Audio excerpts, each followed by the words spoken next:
Hey YouTube, it's ICU and welcome to the 46th episode of Best Tech Info and Rumors. To start off, I wanted to talk about Microsoft's big build event that started on Tuesday. So a lot of things happened. Features were revealed, they demoed the Windows 8 tablets, and someone from This Is My Next actually made a video going through the tablet and all of its features. So it's a really great video and you guys should definitely check that one out. And also on Tuesday, Microsoft released the first Windows 8 developer preview, and it's actually available to the public to download. So I downloaded it and I made a video showing you guys how to install it in a virtual machine. So I definitely recommend that if you don't want to install it as your main operating system, but you still want to test out Windows 8. Now moving on, Stephen Richard, the CEO of Orange, accidentally let a possible release date for the iPhone 5 slip on a radio interview. So he said if he believes everything he's heard, then the iPhone 5 will be released on October 15th. However, after he said that, he started backpedaling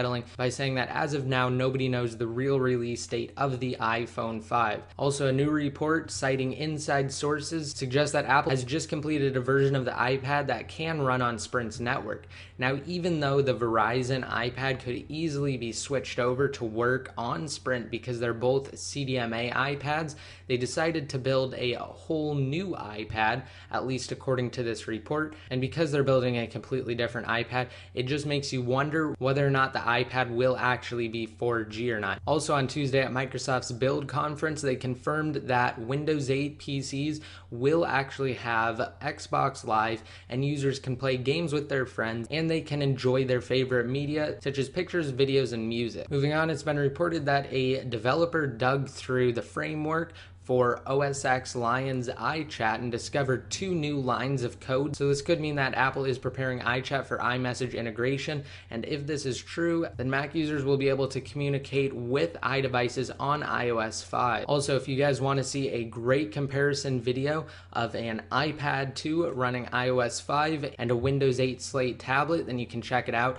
I have it embedded on one of the posts on my website, and even though it's a really great comparison video and it goes over a lot of different features, by the time Windows 8 tablets are actually released, which is set to be somewhere in 2012, Apple will most likely have already released the iPad 3 and iOS 6. So again, while it's a great comparison video, it's probably a little premature to compare it against an Apple tablet. Moving on to the rumor side of things, Mac Rumors posted pictures of a leaked iPhone 5 screen protector, and they actually did a comparison of this with an iPhone 4, and it is slightly bigger than the iPhone 4. Along the same lines, Casemate actually posted images of iPhone 5 cases up on their website and then they took them down. Now these things rarely happen by accident, so it was probably intentional on their part to get people hyped up about it and to make people come back to them when the next generation iPhone is actually released.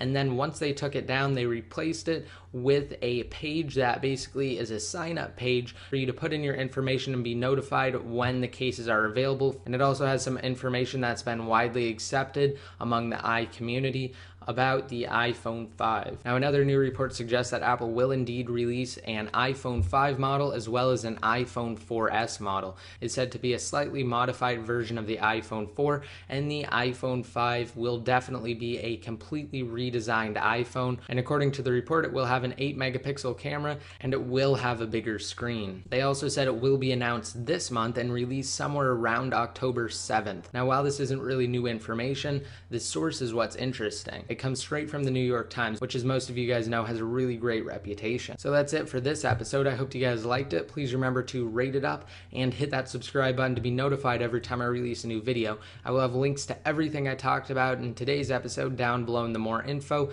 as well as links to my Twitter accounts and my Facebook fan page. And if you guys want to be updated more often, just follow my Twitter accounts and like my Facebook fan page. And until next time, this is ICU signing out.